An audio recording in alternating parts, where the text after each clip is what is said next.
Lebong Tandai adalah salah satu desa di Kecamatan Napal Putih, Kabupaten Bengkulu Utara, Provinsi Bengkulu, yang letaknya berbatasan dengan kawasan Taman Nasional Kerinci Seblat atau TNKS. Bukit-bukit yang mengelilinginya membuat panorama Lebong Tandai bagaikan sebuah desa dalam cerita dongeng.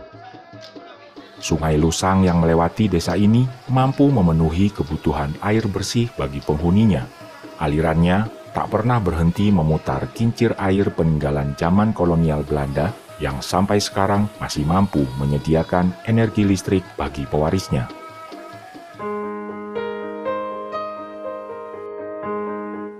Desa Lebong Tandai terdiri dari beberapa etnis, yaitu suku Pekal, Rejang, Jawa, Sunda, Padang, Batak, dan lainnya. Kami masuk ke pedalaman hutan. Ada 3 hutan di sana, ya hutan TNKS, HPT, dan Inklap Desa Lebong Tandai dengan luasan 3.240 hektar. Berjumlah penduduk itu KK 187, jiwanya 560 sekian. Jadi ada beberapa suku di Desa Lebong Tandai, cuman suku yang terbesar di Desa Lebong Tandai suku Pekal.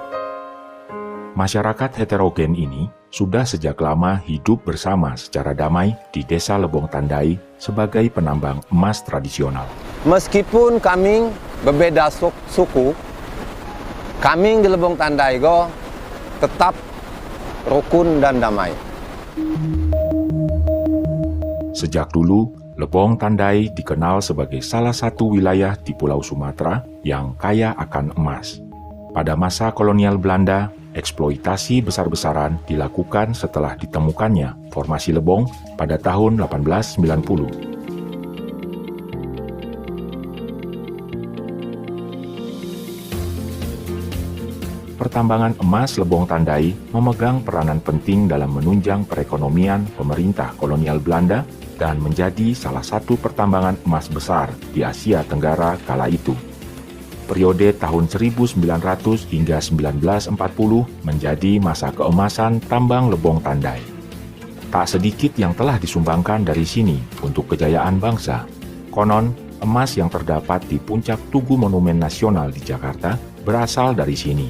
Sebanyak 28 kg dari 38 kg emas yang melapisi obor Monas ketika itu merupakan sumbangan dari Teku Markam, seorang pengusaha kaya asal Aceh di era Presiden Soekarno.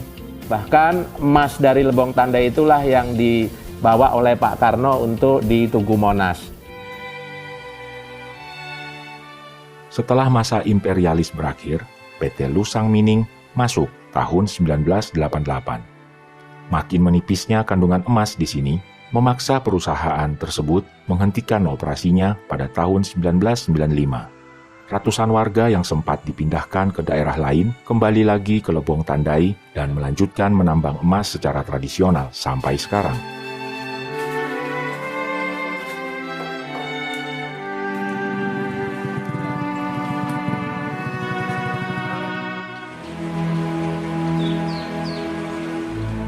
Masa keemasan Batavia kecil yang dulu terang benderang dan penuh hingar-bingar, kini tinggal kenangan. Fasilitas pertambangan dan bangunan-bangunan tua yang terus dimakan waktu menjadi saksi bisu kejayaan desa yang kini terisolir.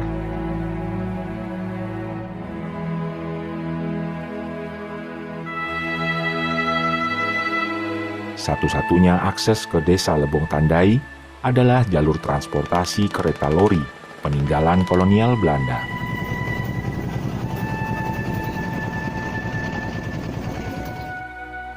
Lori yang telah dimodifikasi ini terkenal dengan sebutan Molek, Motor Lori Express.